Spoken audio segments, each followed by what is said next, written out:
अजित पवार थोड्याच वेळामध्ये आता दिल्लीला जाणार आहेत। पंतप्रधान मोदी किंवा गृहमंत्री अमित शहा यांच्यासोबत सध्या तरी बैठकीची कोणतीही माहिती नाहीये। मात्र तरीही अजित पवार दिल्लीसाठी रवाना होणार असल्याचं वृत्त हाती आलंय। तर अजित पवार दिल्लीवारी करणार आहेत। नेमकं या भेटीमागचं कारण आहे ते अजून समजलेलं नाहीये। मात्र सूत्रांच्या माहितीनुसार अजित पवार दिल्लीला जाणार आहेत। अजूनही अमित शहा किंवा पंतप्रधान नरेंद्र मोदी यांच्याशी भेटणार आहेत की नाही याबाबत कुठलंही वृत्त जे आहे, चित्र जे आहे ते स्पष्ट झालेलं नाहीये। मात्र अजित पवार दिल्लीवारी करणार आहेत अशी माहिती सूत्रांकडून प्राप्त होतेय। राजकीय वर्तुळामध्ये घडामोडींना वेग आलाय। न्यूज 18 लोकमतला सूत्रांनी अजित पवार दिल्लीला जाणार असल्याची माहिती दिली आहे। याबाबत आपण अपडेट जाणून घेतोय आमचे प्रतिनिधी प्रणाली यांच्याकडून। प्रणाली, आज दुपारच्या सत्रामध्ये अजित पवार हे दिल्लीला जातील अशी माहिती मिळते आहे। ज्या पद्धतीने सत्ता स्थापनेच्या घडामोडी सुरू होत्या त्यावेळेला सुनील तटकरे असतील किंवा शंभूराज देसाई असतील यांनी सांगितलेलंच होतं की आणखी एखादी बैठक होऊ शकते ज्याच्यामध्ये वाटप आणि इतर गोष्टींबद्दलची चर्चा होऊ शकेल।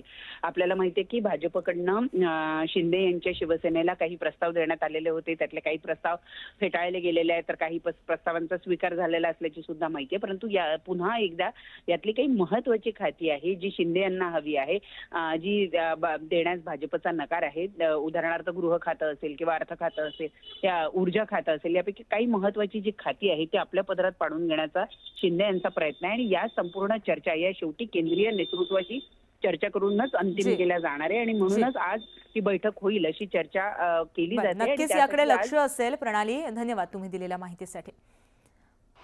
तर पुढे एक मोठी अपडेट येते ती म्हणजे एकनाथ शिंदेंच्या सर्व बैठका या रद्द करण्यात आलेल्या आहेत अशी माहिती सूत्रांकडून प्राप्त झाली आहे। शिंदेंच्या आजच्या सर्व बैठका रद्द झालेल्या आहेत। डॉक्टरांकडून एकनाथ शिंदेंना विश्रांतीचा सल्ला देण्यात आलेला आहे। तब्येतीच्या कारणास्तव आजच्या सर्व बैठका या रद्द करण्यात आल्याची माहिती न्यूज 18 लोकमतला सूत्रांनी दिली आहे। याबाबत आपण अपडेट जाणून घेतोय आमचे प्रतिनिधी उदय जाधव यांच्याकडून। उदय, एकंदरीतच पाहायला गेलं तर आपण सकाळपासूनच मुख्यमंत्री विविध बैठकांना उपस्थित राहतील, महायुतीच्या नेत्यांना भेटतील, शिवसेनेच्या आमदारांना भेटतील असं सगळं वृत्त हाती येत होतं। मात्र आता त्यांच्या या सर्व बैठका रद्द झाल्यात, काय सांगाल? काळजीवाहू मुख्यमंत्री एकनाथ शिंदे हे त्यांच्या ठाण्यातील निवासस्थानी आहे। तिथे काही वेळापूर्वीच डॉक्टरांनी त्यांची तब्येतीची तपासणी जी आहे ती केलेली आहे। त्यांना थोडं थ्रोट इन्फेक्शन जे आहे ते झालेलं आहे, अंगावर थोडी कणकणी आहे, त्यामुळे त्यांना डॉक्टरांनी आरामाचा सल्ला दिलेला आहे। त्यामुळे आज महायुतीच्या नेत्यांची होणारी बैठक आणि त्याचबरोबर शिवसेना आमदारांची होणारी बैठक ही रद्द करण्यात आल्याची माहिती मिळते। आज दिवसभर काळजीवाहू मुख्यमंत्री एकनाथ शिंदे हे ठाणे येथे त्यांच्या निवासस्थानी असतील आणि डॉक्टरांच्या सल्ल्यानुसार आज आराम करतील असं सांगण्यात आलं आहे। बरं, धन्यवाद उदय तुम्ही दिलेल्या माहितीसाठी।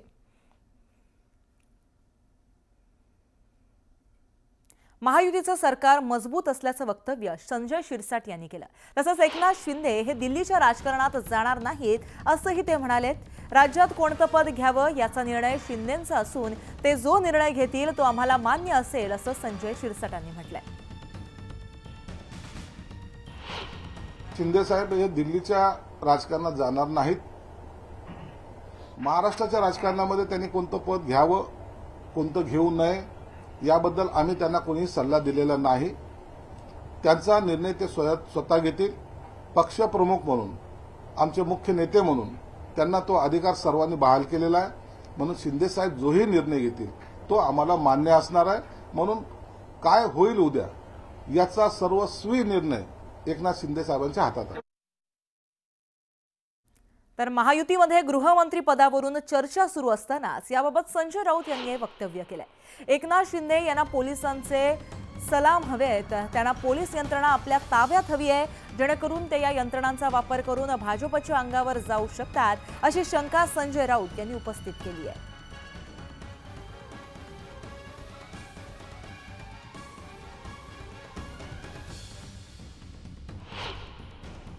शिंदे सेनेला गृहमंत्रीपद यासाठी हवं आहे की त्यांना पोलिसांचे सलाम हवेत। पोलीस यंत्रणा वापरून त्यांनी अनेकांवरती खोटे गुन्हे दाखल केले, दहशत निर्माण केली, निवडणुका लढण्याचा प्रयत्न केला।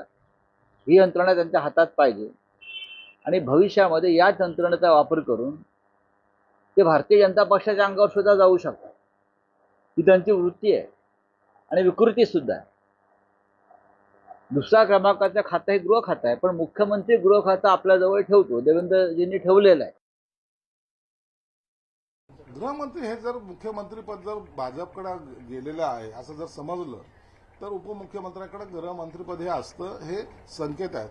म्हणून गृहमंत्रीपद हे आमच्याकडे असणं हे तेवढं सोयीचं आणि भाजप, शिवसेना, राष्ट्रवादी ह्या महायुतीला सुद्धा चांगलं असेल हे या दृष्टिकोनातून ते आम्ही मागितलेलं आहे. याचा निर्णय ह्या तिन्ही नेत्यांनी आज घ्यायचा आहे.